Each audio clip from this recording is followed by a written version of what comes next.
liquefied petroleum gas LPG from Mombasa to Kisumu when it overturned. Gari ikaanguka, mimi kwangu nikasikia mgurumo, nikafika hapa kwa sababu ni mita chache kutoka kwa police post ya Mtarakwa. Askari wa Mtarakwa akakuja kaanza kuzuia watu wasikaribie. Hours later, when it was being cleared off the road by a crane, the tank and gas cylinders placed at its rear exploded.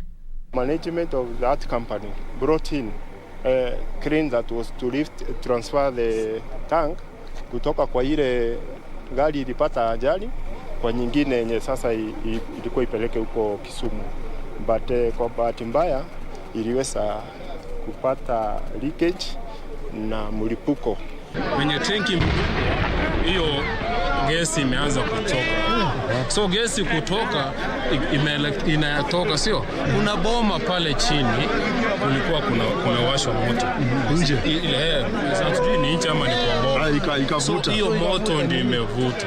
Juu hiyo gari ilikuwa imekaa hivi. Si unaona venye imekaa pale kwa mti. Ilikuwa imekaa hivi. So magari ilikuwa inaona inaweza pita wapi? Mwisho. So kama moja ya askari imechomeka. Hiyo gari moja imechomeka. So hizo zingine askari wametusaidia sana, zilikuwa zinapita pale. Adjacent vehicles caught fire and 7 of them were reduced to shells. 7 people were injured. Area residents are now calling on the Nakuru and Kiambu county governments to establish a fire station along the highway to minimize the damage in the event of a similar incident. We need, as a county, as a constituency, to have measures in place to ensure that we prevent disaster. People who are doing it were not properly armed for such an outcome. Some of them were even hurt. That's why we said we need even better training for the people handling such cases. Nancy Okware, Sunday Express. Thank you, Nancy. Now, let me take you into the world of politics. Deputy President William Ruto, ANC party leader Musalia Mudavadi, and Ford Kenya's Moses Wetangula have pledged to end conflicts in Kerio Valley once elected into office. The Kenya Kwanzaa leaders who took their campaigns to Baringo County said their government will come up with a Marshall Plan to ensure peace prevails in the area, which has witnessed a loss of lives and property due to constant banditry attacks. Ben Shumba reports. Kenya Kwanzaa Brigade, led by Deputy President William Ruto, took the Hustler Movement campaigns to Baringo Senator Gideon Moi's backyard to popularize the bottom-up economic model and their political pact. Earthquake! Earthquake! The leaders, who attended a church service at AIC Kapropita, held a series of rallies at Ilngarwa in Ilchamus, Mariga town, before addressing thousands of supporters at Kabarnet Showground. Baringo amjambo!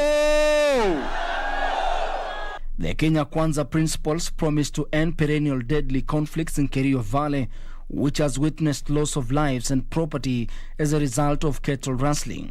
Kuna watu wanataka hii Kerio Valley ibaki nyuma ili watu wakwame wakipigana na mambo na kuibiana ng'ombe. We are going to stop that nonsense because we want to change the destiny of the people of Kerio Valley from Baringo, Elgeyo Marakwet, Turkana mpaka Samburu. Kwanza tutahakikisha tunaleta usalama wa kutosha by deploying security. But that is a very short-term measure. Lazima to tackle the root causes of this insecurity. Sisi tunataka kukaa kwa amani, tunataka kuhakikisha kwamba Kerio Valley hii imekuwa the valley of development, the valley of peace. Deputy President William Ruto told off a section of leaders accusing him of failing to deliver on his mandate as the Deputy President, saying they have no moral authority to lecture him. Wawache kuniambia maneno kuhusu serikali. You have no business giving me a lecture on a government that I formed with Uhuru Kenyatta. You were not there. You know nothing about this government. The Kenya Kwanzaa team threatened to abolish the competency-based curriculum CBC, saying it is a burden to already struggling parents. Lazima tutaipika musasa tuone kama inafaa wa Kenya ama haifai wa Kenya. Kama haifai tuibadilishe. Ben Chumba, Sunday Express. In the One Kenya Alliance, Principal Kalonzo Musyoka has vowed to forge ahead with his quest for presidency. The Wiper boss said he will not be coerced into abandoning his quest for the top seat. Have a look. Will come, but you will overcome. One Kenya Alliance principal and Wiper leader Kalonzo Musyoka was at the Ego Christian Church International in Karen for the Sunday service. Kalonzo taking on 3 Ukambani governors, Alfred Mutua, Kivutha Kibwana and Charity Ngilu, who on Saturday accused him of his lukewarm stance on his political path. The Wiper party saying he will march on to the ballot. People saw that I could go into politics. It's because I consider it a calling. If it was not a calling, I would never have gone there. And this is why I've remained there, because I believe that God can use you wherever you are to make a difference. He urged the church to play active role in country's politics, saying he will not embrace people motivated by negative energies. Avoid negative people. I will take that with me. Avoid negative people. Because there are so many people spreading negative energy in our country, everywhere.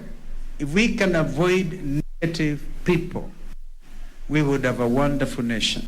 The Wiper leader said the church must be at the center of the national discourse to guide the country towards a cohesive and peaceful elections as the country's political heat rises by the day.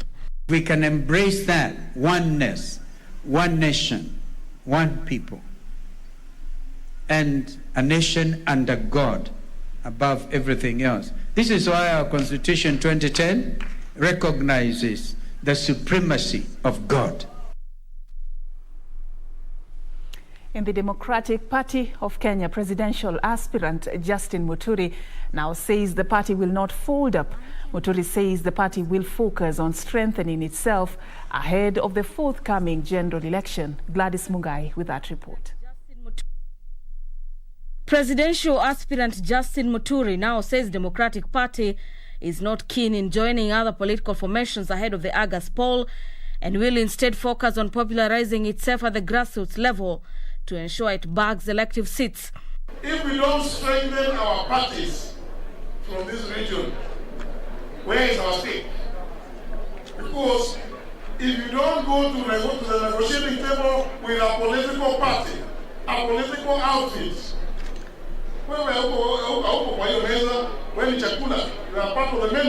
speaking in Nyeri, Muturi said Democratic Party's focus on forging unity of the mountain so as to represent the region as one bloc during the August general elections. Not cause chaos in this country. We know the cause of those chaos. We've seen it in the past. Meanwhile, Narok North Member of Parliament Moitalelo Lekenta has called on Narok residents to support Raila Odinga's presidential bid come August, even as he pledged to end Mau Forest Row. Kwenda kuuza msituni ni 10,000 acres ama 20,000 acres, unaweka mfuko, watu wanaumia, alafu unaenda scot free, umekula mali yao na unajua iko kwa halali, alafu tena unasema wewe ndio unafurahia uko na watoto wako na wale wengine wanakufa na baridi. Kwa hivyo tunasema hawa watu walipe, okay, walipe na wapelekwe kotini. Thank you very much. And presidential hopeful and businessman Azimio Wanjigi's bid to run for presidency received a major boost on Sunday after he was installed as a Luo elder in Kabondo Kasipul, Homa Bay County. Wanjigi, who pledged to end the ills bedeviling the country, also questions the motive behind the formation of Azimio La Umoja. I am best placed to take not only this nation but this community into the promised land that was promised by our forefathers. The tragedy of Azimio is even you can see it in the colors. Azimio is blue and red. I don't see the orange. And the National Council of Churches of Kenya has put on notice politicians spreading politics of hatred and ethnicity during this campaign period. The council says those seeking various political seats come August general election should be careful with their utterances and exercise tolerance. Sisi hakuna faida ambao tutaona watu wakitoa matusi na mwishowe waanze kuongea mambo ya ukabila Ile ambao tunataka ni amani, amani inalete maendeleo. And businessman Wycliffe Moite has launched his bid for the Dagoretti North parliamentary seat. Moite, who plans to run on an ODM ticket, says he's ready to transform the lives of the residents in the cosmopolitan constituency. Tukae pamoja na vijana na wamama wote tupige kura kwa kijana ambao ni chipukizi ambao anajua kila kona ya mwananchi wa Dagoretti North. For Sunday Express, I'm Gladys Wanga.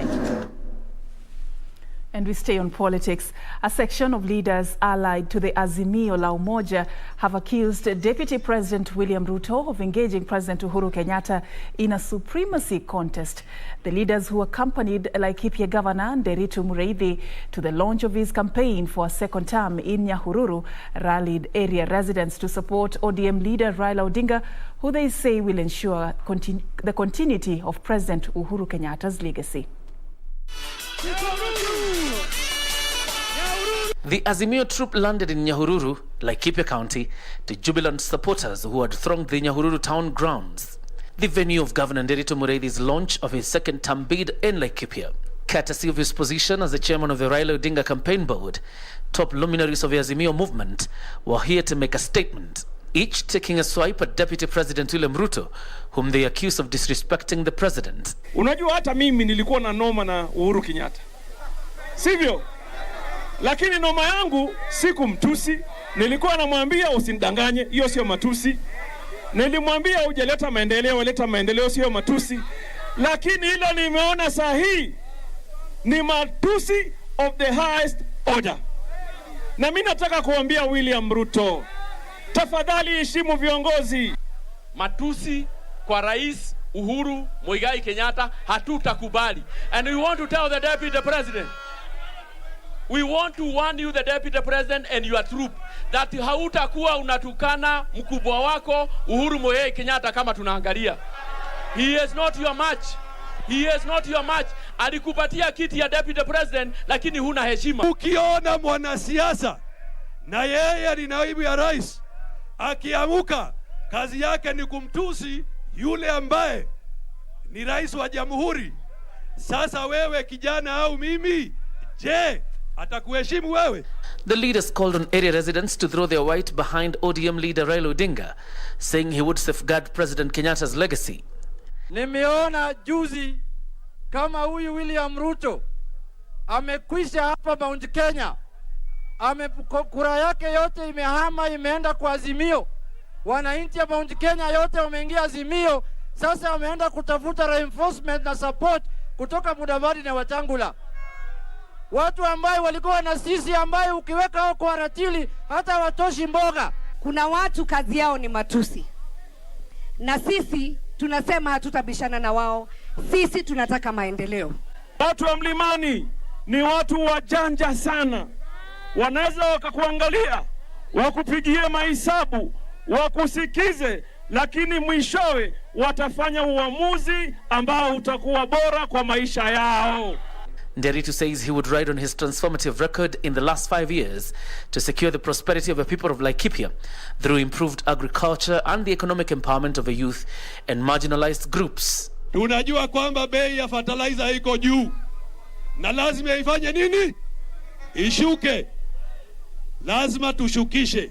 Tunajua pia nyinyi wakulima saa zingine mnapatiwa mbegu fake na hawa watu wa wash na hawa watu wa kujaribu kutajirika haraka. Tunataka upate mbegu halali ili mkilima akipanda anaweza kupata mavuno. The launch of his gubernatorial bid for the second term, the task for Nderitu Mureithi becomes more onerous as he juggles between campaigning for Raila Odinga and his second bid. John Jacob Kuria, Channel 1. All right, thank you, Kuria, for that report. Now, the Azimio La Umoja Brigade was today in Homa Bay County selling Raila Odinga's presidential bid as the best bet for the country. The day saw Homa Bay Women Representative Gladys Wanga launch her bid for the county's top seat. Achola Simon with details of this report.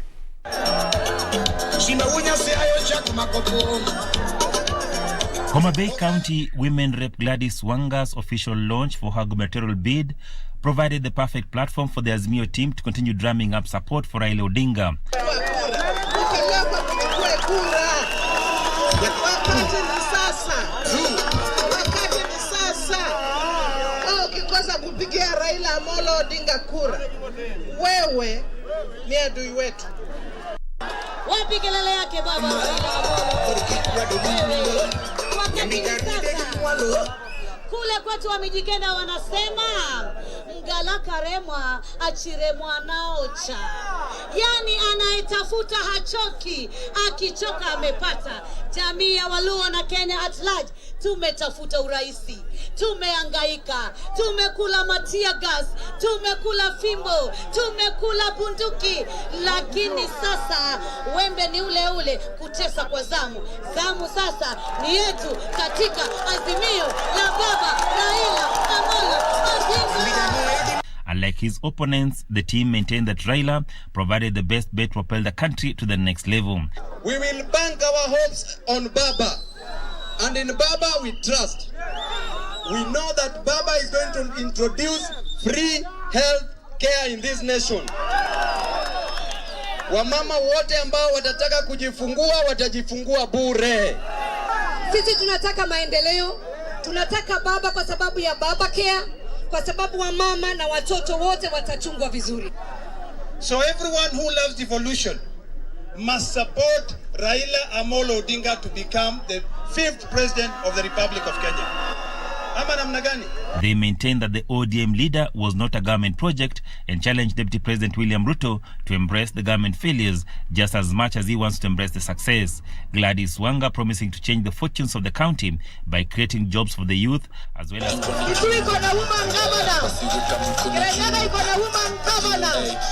Which is the next county for woman governor? Which one?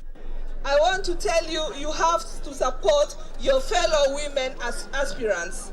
Haijalishi mama anasimama kiti gani, simameni na wamama wenzenu ili tuweze kuendelesha hii Kenya mbele. Isikuwe tumekuja kumdanganya hapa leo. Tusikuwe tulikuja tukajaza hapa kiwanja. Ninawaomba tumalize hii maneno, sio tarehe 9, tumalize kwa nominations April, tufunge hii kazi. Ama anga kwa ofisi ya governor ni hii kitu iko hapa kwa kichwa yake inaitwa akili.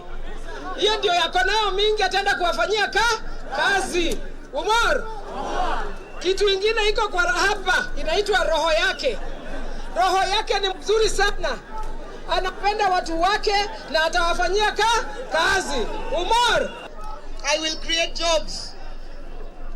An estimate of 20% of our county is currently unemployed.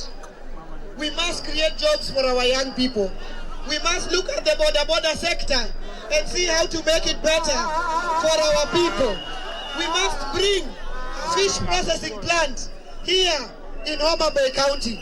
We must make the blue economy a story of success in Ouma Bay. We must protect our fishermen from infections. In a quest for the Ouma Bay seat, Wanga will fight it out with former Nairobi Governor Evans Kidero and last General Paul's run-up for the same seat in Ouma Bay County, Oyugi Magwanga, among others. Achola Simon, Sunday Express, Ouma Bay County. All right, from the campaign trail, we are going to be taking a very short break. But remember, on Sunday Express tonight, we are talking about managing childhood eczema. Tonight, I'll be engaging Colonel Dr. Bernard Gishina Mukuria. He's a pediatric dermatologist. He's in studio. I'll be joining him shortly for that interview that will be coming in just a bit. Do stay with us as we take a break. Don't go too far. We are coming back with much more.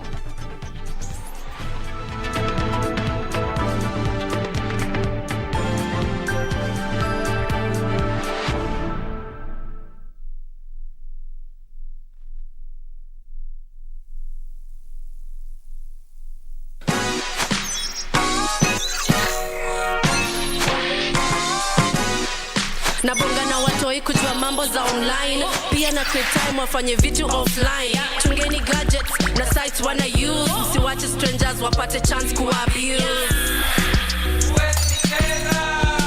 Nimeshindaje pesa kompe sija participate. Unadai info yangu na ikwe private say. Identity yangu haupati utumi. Hizi zangu ni zangu na bado nitazishikilia. Una post story ati ni real news. Mimi sikuamini mpaka nione sasa hizo vis. Una text online to me tunanifeel. Staki jokes mimi nitakureport for real.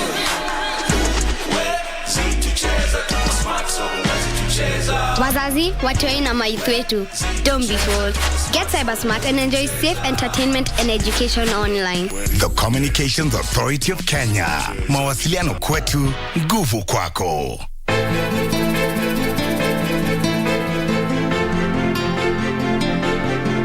Mbona nimkose mimi? Hakuna mtu mwingine yote atakayempata. Binadamu gani wewe? Kwa nini uko hivi lakini? Nimekuwa wewe. Sona, hiyo ndio shida yake. Mipango yako isokwisha hii, ujue mwisho atakutumbikia nyongo. Akikuona wewe unajifanya ni mzuri, kumbe hana adabu yoyote. Huyu ni kama samaki mbovu.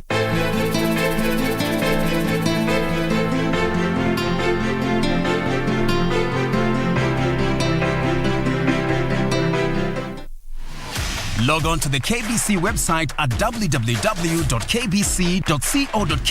to get the latest breaking news, entertainment, sports, politics, lifestyle or business trends from Kenya and around the world. Never miss new episodes from your favorite TV shows, reruns and movies. Just stream online or watch live on your YouTube channel at KBC Channel 1 TV shows. For the day's biggest stories, trustworthy news and family entertainment, log on to KBC Channel 1. Watch what you want anytime, anywhere.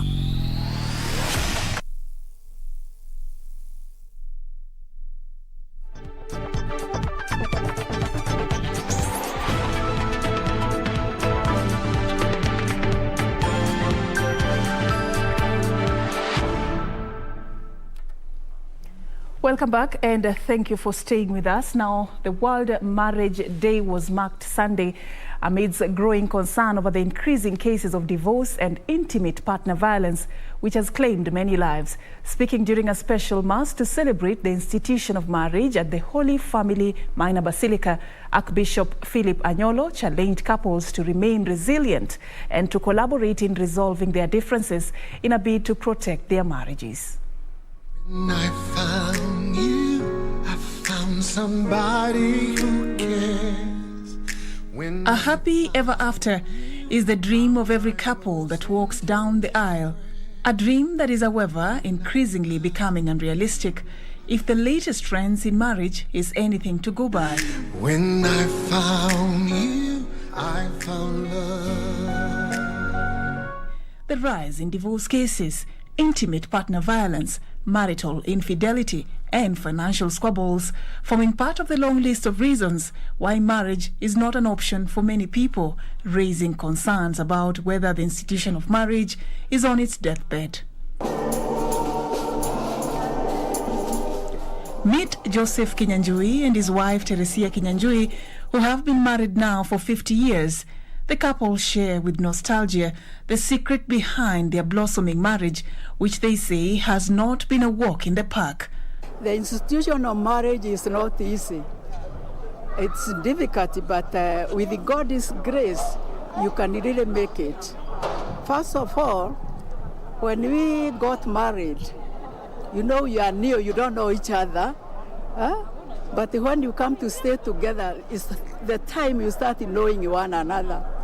And if you know one another, you'll be able to travel together. First of all, I thank her for journeying with me all that long. And I ask for prayers from her, and as I pray for her, we continue.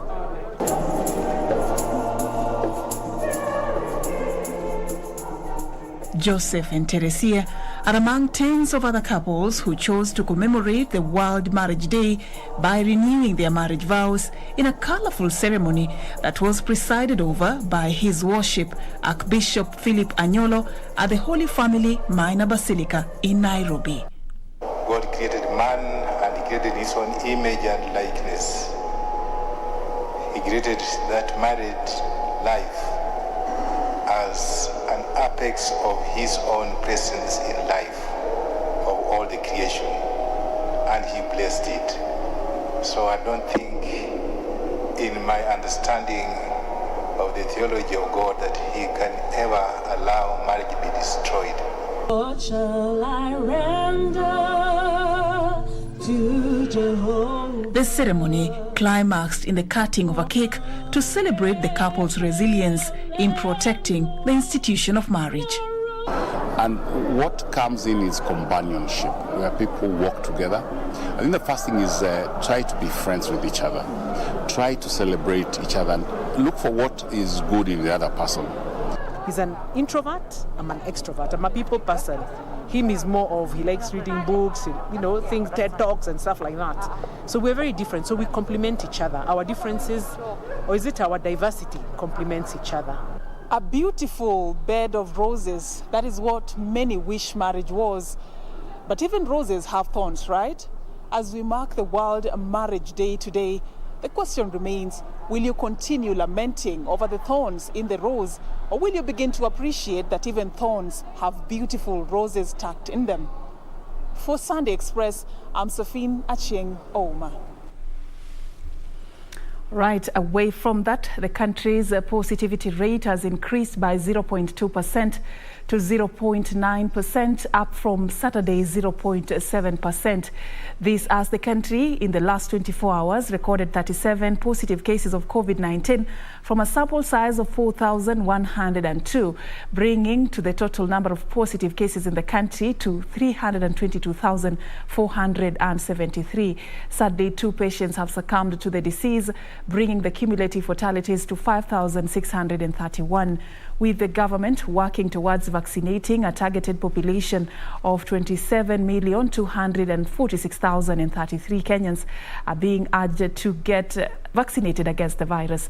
Globally, according to data from Johns Hopkins University, over 410 million COVID-19 infections have been confirmed, with 5.8 million deaths being reported. Now to something else that was being commemorated today. Kenya today joined the rest of the world in marking World Radio Day. The day is celebrated every 13th of February to underline the importance of radio. Practitioners say that even with emerging media, radio will always take the lead.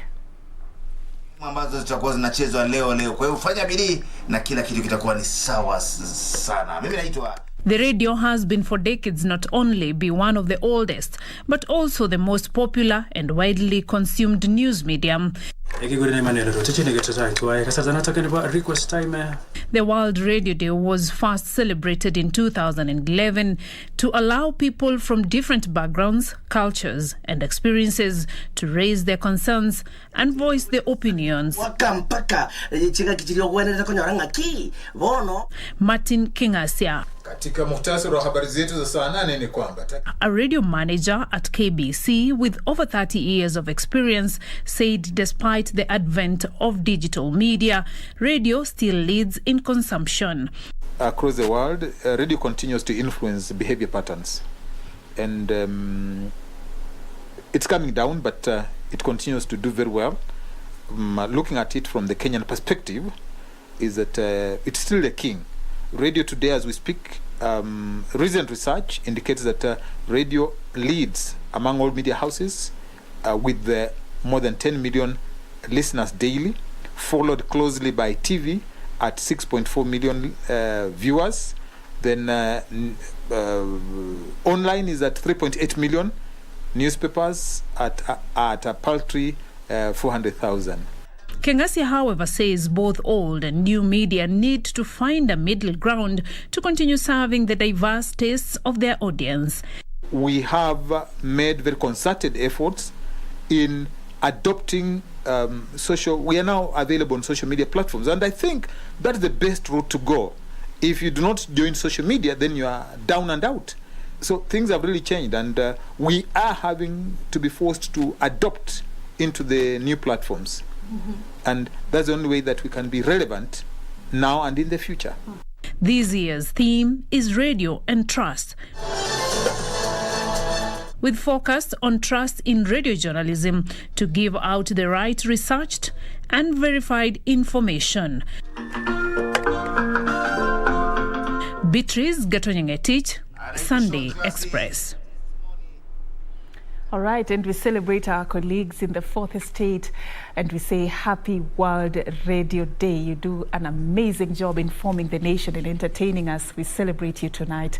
Now, moving on, reproductive health stakeholders have raised concern over the rising cases of HIV and sexually transmitted diseases among the youth. Speaking in Mombasa during the World International Condom Day, the stakeholders attributed the surging cases of early and unprotected sex among the youth. Kenya joined the rest of the world in marking the International Condom Day, with the youth being challenged to take charge of their sexual health and behavior. This year's event was celebrated in Mombasa, reproductive health stakeholders engaging groups of youth on proper use of condoms. Prevention Programs Manager at AIDS Healthcare Foundation's May Nyaguthie revealing that there has been a surge in new cases of HIV infection and sexually transmitted diseases among the youth since the onset of COVID-19 pandemic. Exact ni Girls Awareness Campaign Tour. Ni program iko under AHF, imekuwa sponsored na AHF. The things we get tunatoa AHF zote. Ni program ya kumenta young girls na young mothers to make sure they stay in school, wana meza dawa vizuri, na kwa hiyo program vitu zenye zinapeanwa tukienda session tunafundishwa, tunakuwa empowered na masomo kadhaa kama self esteem, how to use a condom, prep na all other things zenye ziko involved na HIV. Nyaguthie urging the Ministries of Health and Education to work in synergy by coming up with policies to ensure welfares of learners with HIV are well taken into account by supplying the required medication to avoid drug holidays. And we all know there are consequences to that, whereby your viral load is going to shoot up again. Because at the end of it all, we want adherence to make sure they reach viral suppression to reduce that chance of infecting another person. So my plea, Ministry of Education, Ministry of Health, they have to work together. Coast Region Coordinator, National AIDS Control Council, Omar Monjama, noted there has been an acute shortage of condoms in the country. Pira hii ya kondomu inatakikana itumiwe kwa wale ambao wanastahili kutumia. Na kwa sasa upungufu huu umeletwa kwa sababu ile mipira inayoletwa ya bure ambayo inasambazwa na serikali ya bure haitoshelezi mahitaji ya Wakenya wote. Statistics from the World Health Organization WHO revealing that more than 1 million people are infected by STIs every day. For Sunday Express from Mombasa County, I'm Michael Mwandiga. Thank you, Mwandiga, for that report. Now, in this week's episode of The Process, we focus on making of juice from dried hibiscus. Jackie Wambiru takes us through this.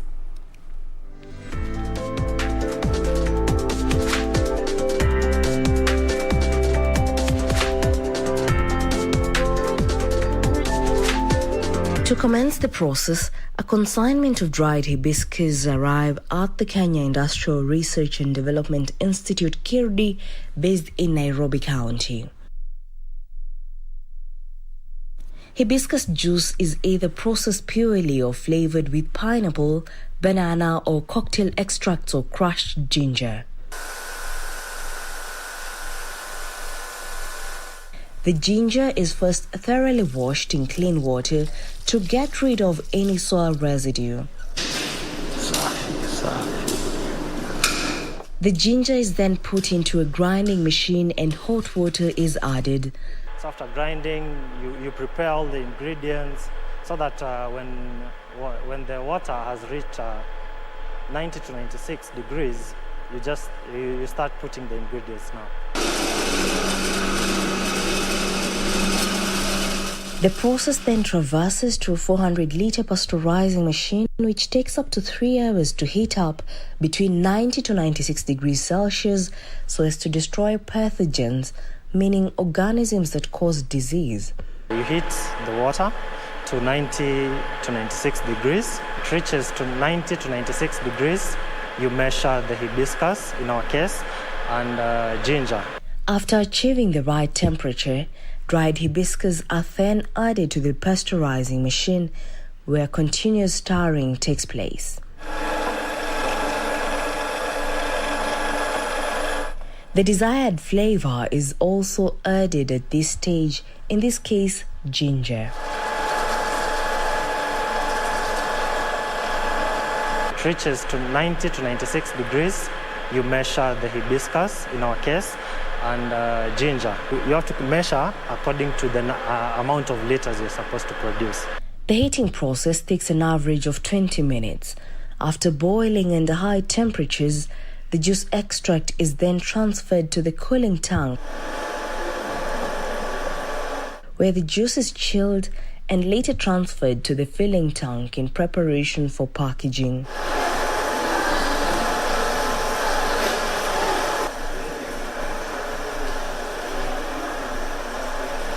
After you've heated and everything, we cool. We cool up to less than or to 60 degrees Celsius, where we take it to the filling tank. Here the process of bottling and branding commences on hundreds of bottles.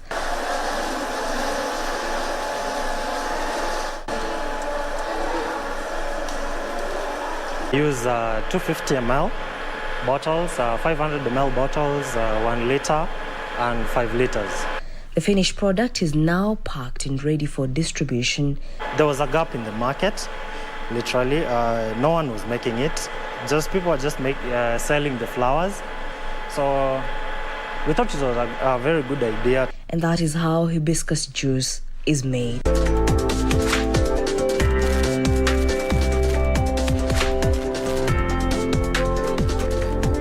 Right, thank you, Jackie Wambiru, for taking us through that process. This is a weekly segment we air every Sunday, taking you into different worlds, showing you how different things are made and how different things work. So every Sunday you can catch the process right here on Sunday Express.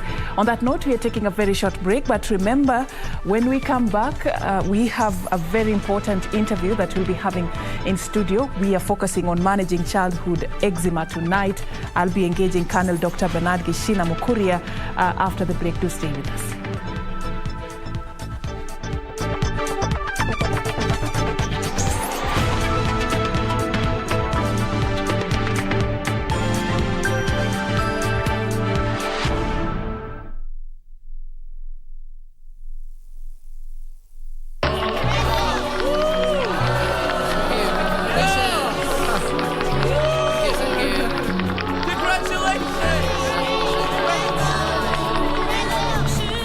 Gonna marry Pinky? What about me?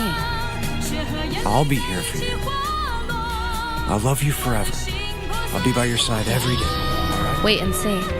I'm gonna turn your life upside down.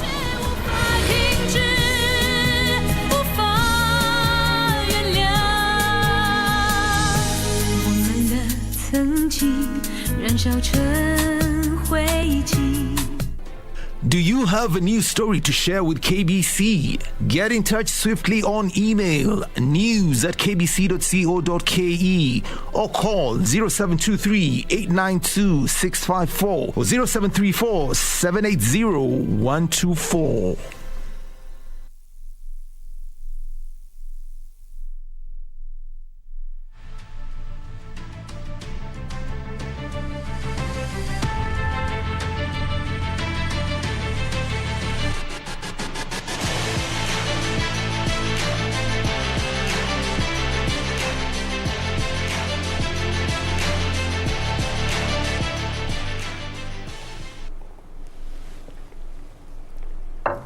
All right, I take you into the world of sports, and AFC Leopards came from a goal down to register a 3-1 win over 8th-placed Posta Rangers. Elsewhere, former champions Gor Mahia also displayed stellar performance after a 1-0 victory over Vihiga United. However, the match was abandoned.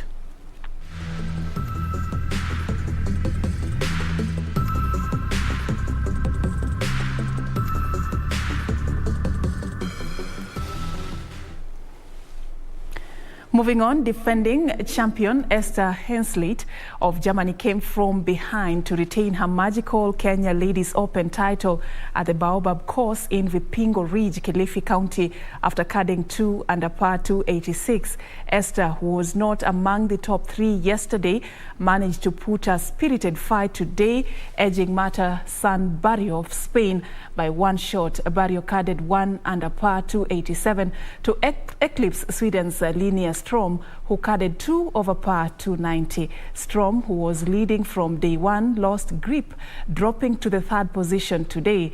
Sophie Hosman of Germany and Lee Ann Pace of South Africa took the 4th and 5th positions respectively.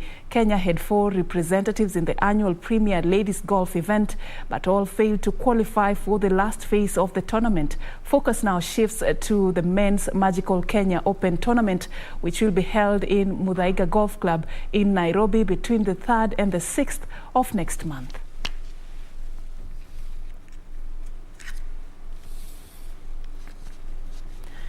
Now moving on, Hydra Swim and Sports Club ACAD proved to be more superior than Makini School and Kenton College after bagging more medals in the Junior Swimming Championships held at Makini School today. The championships were held to prepare Junior Swimming Gala set to be held on the 19th and 20th of this month at Makini School.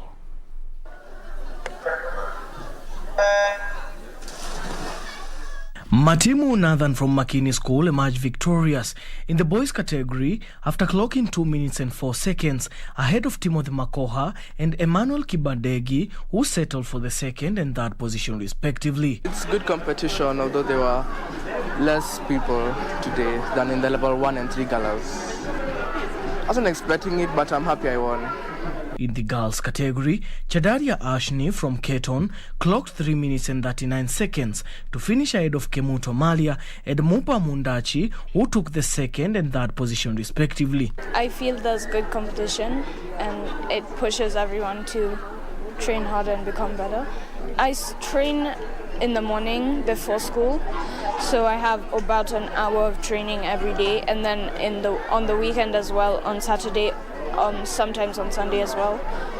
I train for like 1.5. The competitions were in preparation for the gala swimming event slated for Saturday.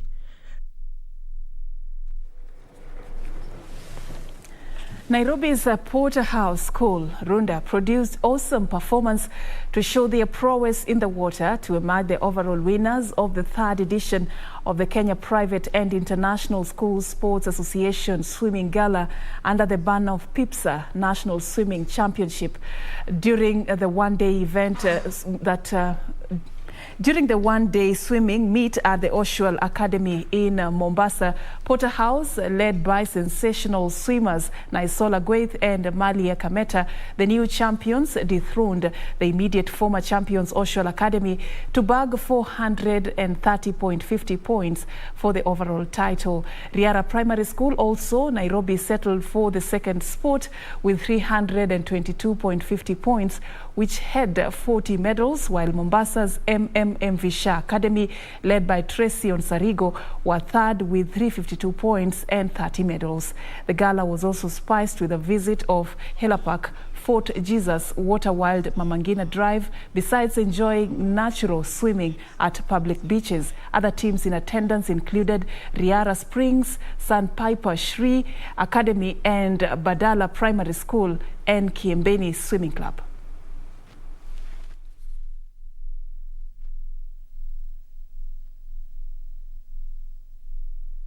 Probably we are looking at hosting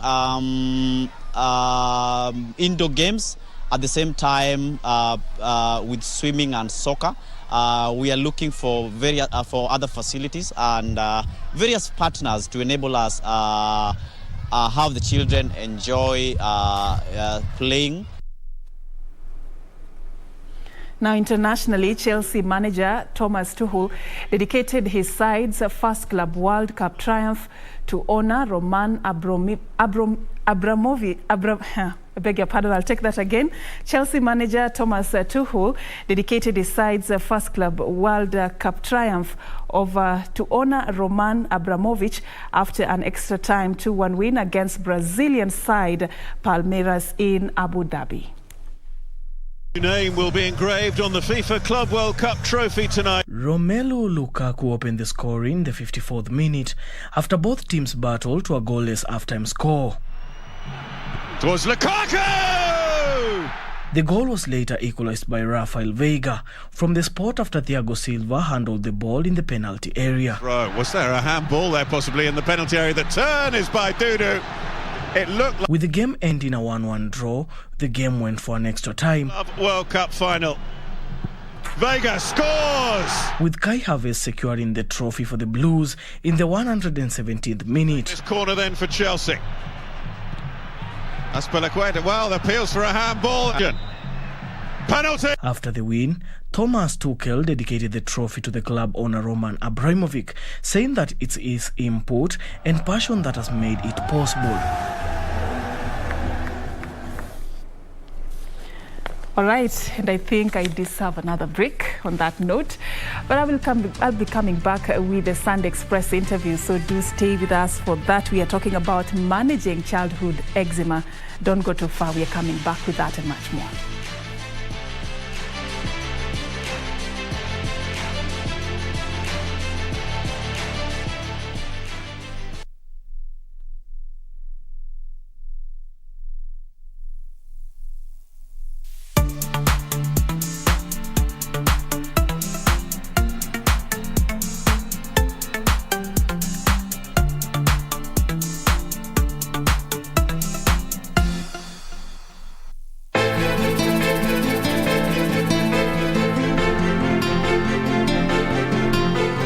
Mimi hakuna mtu mwingine yote atakayempata. Binadamu gani wewe? Kwa nini uko hivi lakini? Unakuwa wewe.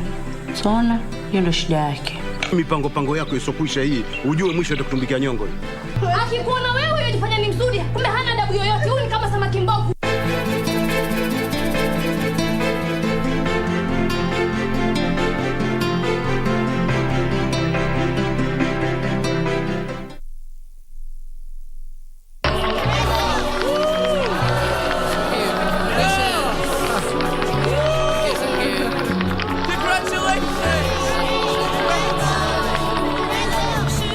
You're gonna marry Pinky? What about me? I'll be here for you. I'll love you forever. I'll be by your side every day. All right? Wait and see.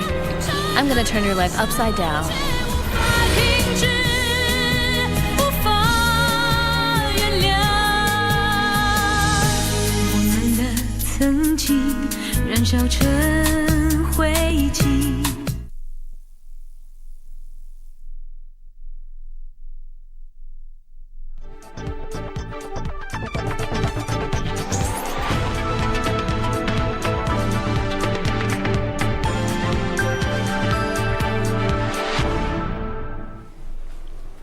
All right, so welcome to this other side. We begin our conversation tonight.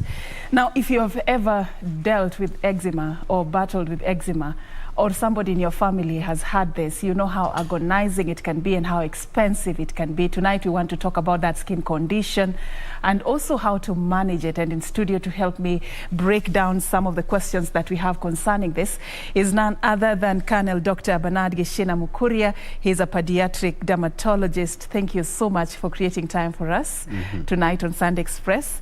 You have been, you've been in and out of the country to expand your professionalism in this. Yes. And I'll just give you a chance as we start to tell us a bit more about who Dr. Gishina is. Good evening, viewers. Yeah, my journey started some 40 years plus in a small village in Molo. It's called Mukinyai, where I did my primary school education. Then I went to a school called Rongai for my high school education. Later, I joined University of Nairobi for a degree in medicine and surgery. Later again, I had a chance to go back to the same institution where I studied masters in medicine, in pediatrics and child health. Later, way back in 2014, I had a chance of going to University of London where I studied Masters in Clinical Dermatology at King's College, London. Then again later, I've gone out there in Delhi, where I did a fellowship in aesthetic medicine. All right, thank you so much for that. We just want to understand in simple terms what eczema is. And let's begin there, probably. Just to, take us through the common, signs. How does it exhibit for them who may be asking themselves what it looks like and how to differentiate it from the normal heat rash? Thank you, Serfine. Eczema, to start with, it's a very common condition. And in terms of how you can differentiate it with other skin rashes, as you are talking about, as you have mentioned, it's good to know that ideally we are not supposed to have, we don't have any normal skin rashes. Yeah. In a nutshell, actually, for a baby, we are supposed to have a flawless skin. So you don't have normal skin rashes. But when it comes to eczema, these are conditions. Before even I got there, it's a very common condition. You need to know that, actually in pediatric age group. And if you look at our statistics and from the studies that have been done locally and even out there, we are almost having between 30 or 3 or 4 children out of 4, out of 10 in this country who have eczema. And how it presents, the first instance for most parents actually to come in the first 3 weeks of life, and the mom or the caregiver will note some redness, especially on the face. It can be associated with some bumps, those are rashes. Again, you can get dryness of the skin, and later you can get weeping around the same area. Later, as children grow, of course, they get some discomfort, yes, and itchiness comes in later, maybe from 4th, 5th, or 6th months of age. So basically, that's how eczema presents. It's a chronic condition. Unlike those other conditions, they manifest from first day of life. Those are the rashes. And number 2, they don't change. Eczema, we usually say it's symmetrical. So in case it happens on one hand, again, also it is going to happen on the other hand. Okay. So most babies, actually, they will present with rashes on the cheeks, on both sides of the cheeks. Does it appear on other parts of the body, aside from the face? Yes, it does. And strangely enough, depending on the age, from the neonatal age or from the first year of life, mainly we start seeing eczema on the face. And usually in medical terms, we say on the extensor parts of the body. That is on the outer sides of the arms and also outer sides of the legs and on the trunk. That is for the children less than 1 year. As children grow, it evolves to involve the flexor surface. That is on the joints. You can get it around the wrist. You can get it on the elbow, on the neck, behind the knees. Now, as people actually progress in life, in adults, most of them, they'll come with eczema around the face, also on the hands, and again on the feet. So that's how eczema evolves with age. All right. So what are some of the causes? And people are also concerned about whether this is genetic. Thank you. Yeah, actually, in terms of causes, it's an interplay between the genetic factors. You realize that almost 70% of people who have eczema, they have a family history of allergy issues. That's almost 70%. Again, another major issue in those group of people, we have an aberrant immunity. That is an immunity that is not performing the way it's supposed to perform. The third factor is we have a primary barrier defect. Ideally, the skin is supposed to be the most intact organ that we have on the body. But you find in people who have or predisposed to getting eczema, they have very small gaps in between the cells, and actually that's where the problem starts beating people with eczema. Yes. Mothers are concerned that could it be something they are feeding the children? Could it be something they are eating while breastfeeding? I mean, is there any relationship with diet and eczema? Thank you. Yes, actually, that's actually the fourth factor. Environmental factors play a very big role. There are so many studies that have been done, And actually what I've been, even especially out there in the West, here in the local area, we have done very little in terms of skin diseases. And it has been shown that because of environmental exposure, people in urban areas, they get more of eczema in comparison to the people who are in the rurals. And I usually tell my patient, when it comes to eczema, anything in this globe or in this earth can cause eczema. It's only that there are things that are more commonly that can cause eczema, especially when it comes to, and actually this is very critical, most patients or most parents, when they come with their children for a review, they will be told most likely this because of a protein. But is it the truth? Especially the animal protein? No, it's not the truth. There are so many other things that can be able to cause this. Actually, they can trigger a flare-up of eczema. And actually, let me talk about protein because I don't think I'll get this chance again. We have about 7 critical foods that are known to be triggers of eczema. And what I want our viewers to know, it's not all those foods that will cause an issue. It's only 1 or 2 of them. And we are not supposed to stop those foods arbitrarily without having evidence that anytime I take dairy milk or dairy products, I'm getting an eczematous reaction. So we should not stop everything. We should not stop those proteins because we need them for these children who are growing up. So in terms of those foods, dairy products, number 1, eggs, fish, mutton, wheat, the nuts, either the tree nuts or the ground nuts, soya. And one thing that has come very critical for us, it's something called uji that has been combined with everything. That's another major trigger. There's a uji we call Kirinyaga. It's good. Kirinyaga uji. But I would... Please don't go there. I mean, that's like the savior. For most people, actually, they say it's a very good brand, but we know it's one of the key triggers of this eczema. Okay. But it's always good to consult also with a professional before you stop giving your baby anything or you suspect anything, right? Definitely. Sorry, I'm taking you a bit fast. I want us to get as much as possible from you. So what are the treatment options? I was talking to some parents who have really dealt with this condition for a very long time. It's agonizing, Daktari. Some even have spent so much just to buy, the creams that they use on the skin of their babies. Is it something that can be treated? Yes, eczema is treatable, but one thing from the word go, what people are supposed to know, that it doesn't have a cure. We don't have cure for eczema. And the only cure, if it was there, is if you are able to remove all the triggers of eczema. So when it comes to management of eczema, number 1 thing is we need to identify the triggers, and if they are identifiable, we just remove them. We just remove them from the environment of the child who has eczema. Apart from that, number 2 is moisturizers, and they usually come in very handy. And actually, that's another very interesting area in terms of moisturizers, because people tend to think that moisturizers are going to clear the rashes. They don't, and there are many. The best moisturizer, then again, we don't have a prototype moisturizer.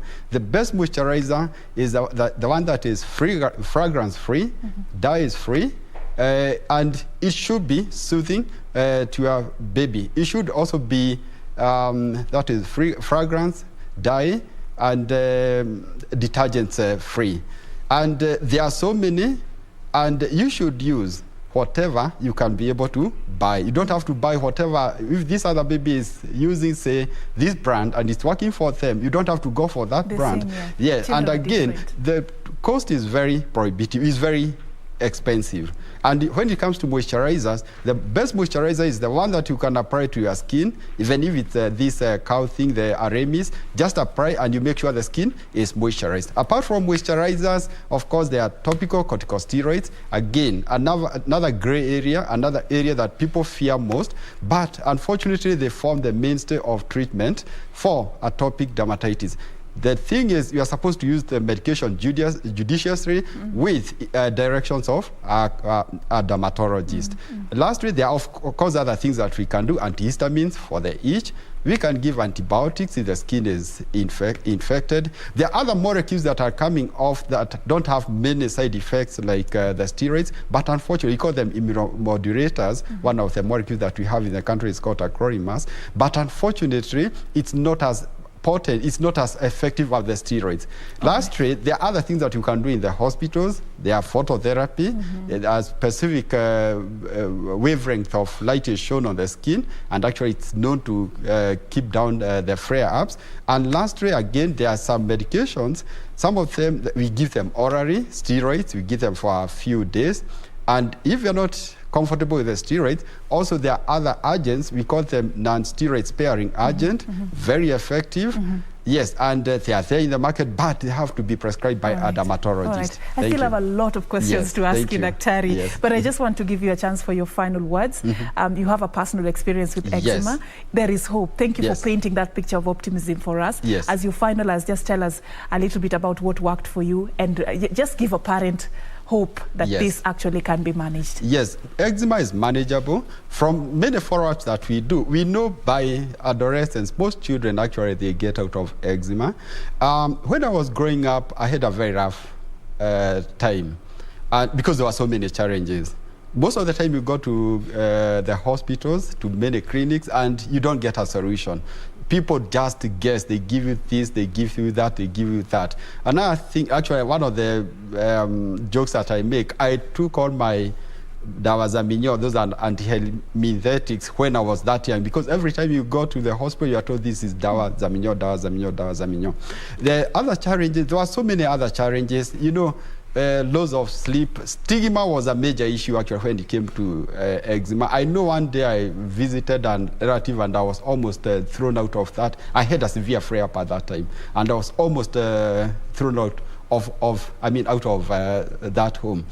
Other challenge is it's very expensive, as you said, and studies have shown actually management of eczema is more expensive than managing a patient who have diabetes or chronic or have heart disease. So it's very, very expensive, and I know most Kenyans, they cannot be in a position to get those medications. Thank you so much. And you're sitting here today having, you know, managed it well.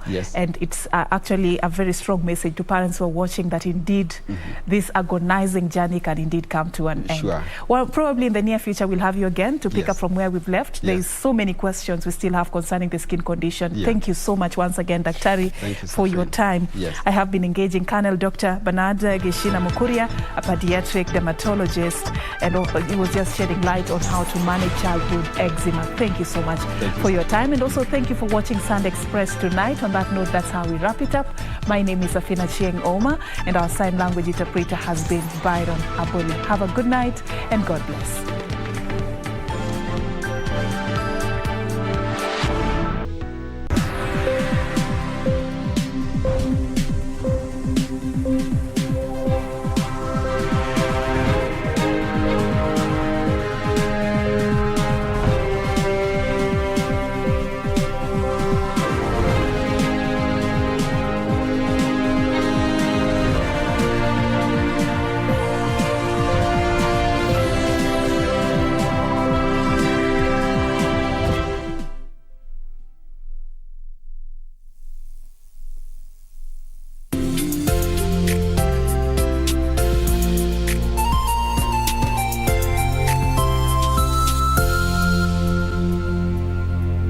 Kupata mapenzi ni jina tu. Kama sikiza tune kwenye simu yako, dial *811*815#. Mapenzi ni jina tu, lakini mtu anaweza kulipa maana. Inaweza kuwa mpenzi wako, jamaa, rafiki, mfanyikazi mwenzako, jirani. Unaweza kupata mapenzi kutoka kwa mtu yoyote. Chagua kueneza upendo, na muhimu, jipe zaidi. Kupata mapenzi ni jina tu. Dial *811*815#. *811*815#.